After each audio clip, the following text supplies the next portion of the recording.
तो भाई प्रॉब्लम आई है कि इनकम टैक्स डिपार्टमेंट से नोटिस आया 143(1) के अंदर, तो अब हम क्या करें,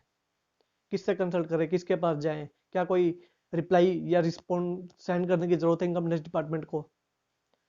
जैसे ही कोई भी नोटिस आता है, कोई भी मैसेज आता है, तो चेहरे की हवाइयाँ उड़ जाती हैं। पर दोस्त 143(1) का जो इंटीमेशन आता है उससे डरने की कोई जरूरत नहीं है। This is not a scary thing at all. देखो दोस्त, जो 143(1) के अंदर इंटीमेशन आता है वो कुछ केसेस में आता है। अगर आपका कोई टैक्स पेबल है या आपका कोई रिफंड बन रहा है या जो लॉस आपने शो किया अपने इनकम टैक्स रिटर्न में उसमें कुछ इंक्रीज या डिक्रीज है, इन्हीं केसेस में 143(1) के अंदर इंटीमेशन आता है। हाँ, अगर इनमें से कोई भी केस नहीं बन रहा तब भी इंटीमेशन आ सकता है, पर उससे कोई डरने की जरूरत नहीं है,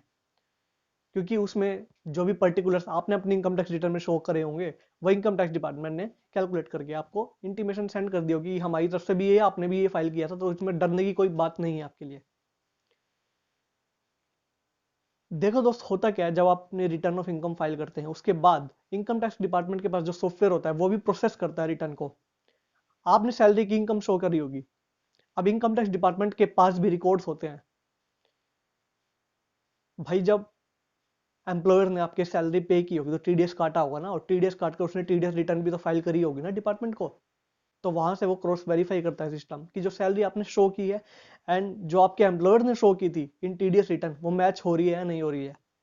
ऐसे ही बैंक भी जब आपको इंटरेस्ट की पेमेंट करता है तो टीडीएस काट कर पेमेंट करता है और टीडीएस रिटर्न भी फाइल करेगा। तो आप अपनी इनकम टैक्स रिटर्न में जब इंटरेस्ट इनकम शो करेंगे तो वो सिस्टम क्रॉस वेरीफाई करेगा कि बैंक ने जो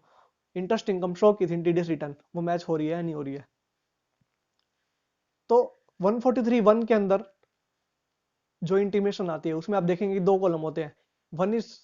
टैक्सेबल इनकम और tax reported by the assessee, and other one is taxable income और tax calculated as by the income tax department, जो इनकम टैक्स डिपार्टमेंट का सॉफ्टवेयर है वो करता है। अगर इन दोनों में कोई भी डिफरेंस नहीं है तो जो आपकी 143(1) की इंटीमेशन आती है उसमें आपको कुछ भी डरने की जरूरत नहीं है, आपको कुछ भी करने की जरूरत नहीं है। जो भी पर्टिकुलर्स आपने स्टेटेड इन करे हैं वही पर्टिकुलर सॉफ्टवेयर भी कैलकुलेट करके आपकी 143(1) की इंटीमेशन में दे देगा। तो उस केस में आपको कुछ करने की जरूरत ही नहीं है, आपको कोई भी रिप्लाई फाइल करने की जरूरत नहीं है, आपको कोई भी कम्युनिकेशन करने की जरूरत नहीं इनकम टैक्स डिपार्टमेंट से। अब दोस्त एक और चीज होती है, कुछ केसेस में एडजस्टमेंट होती है आपके रिटर्न ऑफ इनकम में। जो आप अपने रिटर्न ऑफ इनकम में पर्टिकुलर्स फाइल करते हैं, अपनी इनकम दिखाते हैं, अपनी टैक्स लायबिलिटी कैलकुलेट करते हैं या अपने टीडीएस वगैरह की जो आप पर्टिकुलर स्टेट करते हैं, उसमें अगर कुछ मिस्टेक्स हैं, सो 143(1) के अंदर कुछ ही तरह की मिस्टेक्स को कवर किया है। One is clerical accuracy. अगर आपके इनकम टैक्स रिटर्न में कुछ क्लैरिकल प्रॉब्लम है, कैलकुलेशन में कुछ प्रॉब्लम है,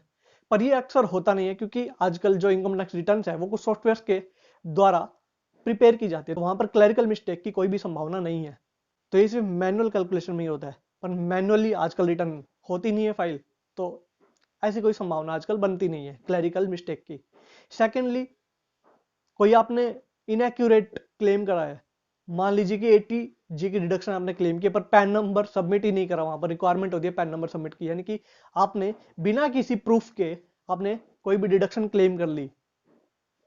या आपने कुछ और क्लेम्स कर लिए, कोई एक्सपेंडिचर क्लेम कर लिया या कोई ऐसी अदर डिडक्शन क्लेम कर ली जिसके लिए कुछ प्रूफ सबमिट करने की जरूरत थी, तो वहां पर भी वो डिपार्टमेंट आपको डिसअलाउ कर देगा, वो डिडक्शन वो डिसअलाउ कर देगा और आपकी 143(1) की इंटीमेशन में वो भेज देगा कि this has not been accepted by the income tax department, so you have to pay the tax over it. Third one, अगर आपका कोई टैक्स ऑडिट रिपोर्ट में एक्सपेंस डिसअलाउ कर दिया टैक्स ऑडिटर ने, क्योंकि टैक्स ऑडिटर भी अपना 3CA 3CD फाइल करता है ना भाई, टैक्स ऑडिट रिपोर्ट फाइल करता है ना, तो वहां से भी क्रॉस वेरिफिकेशन होती है कि अगर उसने कुछ एक्सपेंसेस आपके डिसअलाउ कर दिए पर आपने अपनी इनकम टैक्स रिटर्न में उसको डिसअलाउ नहीं करा, अलाउ कर दिया,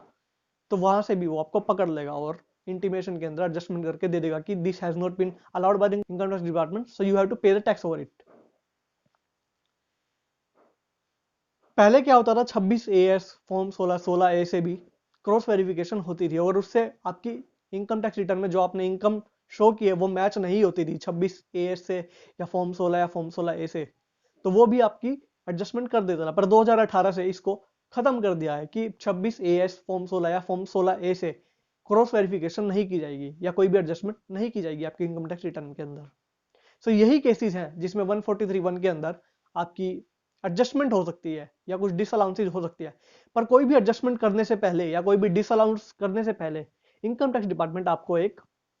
चिट्ठी भेजता है या कोई कम्युनिकेशन भेजता है कि these adjustments are proposed in your income tax return in your intimation under section 143(1). So you have to file the reply over it if you don't want to keep those adjustments. So you have to submit the proof that we are having these proofs that we have made some deductions and these are the proof of that deductions. So अगर आप उसके proof submit कर देते हैं उस communication में या उस रिप्लाई में जो इनकम टैक्स डिपार्टमेंट की तरफ से कोई कम्युनिकेशन आया है कि these adjustments are proposed in your 143(1) intimation, तो उसके आप प्रूफ सबमिट कर देते हैं कि मेरे पास ये डिडक्शन के प्रूफ है या ये एक्सपेंडिचर जो मैं क्लेम कर रहा हूं उसके मेरे पास प्रूफ्स हैं, तो फिर आपकी 143(1) में कोई भी एडजस्टमेंट नहीं होगी एंड 143(1) के इंटीमेशन में वही पर्टिकुलर स्टेट होकर आएंगे जो आपने अपने इनकम टैक्स रिटर्न में फाइल करे थे। So friends, this is all about 143(1) intimation. अगर आप कुछ और जानकारी लेना चाहते हैं, अगर आप कुछ और जानना चाहते हैं इस 143(1) के बारे में, तो आप कमेंट बॉक्स में लिखकर बता सकते हैं and I will try to solve out your problems. और अगर आपकी कोई भी और प्रॉब्लम है तो आप कमेंट बॉक्स में लिखकर बता सकते हैं and I will try to get out the solution of it.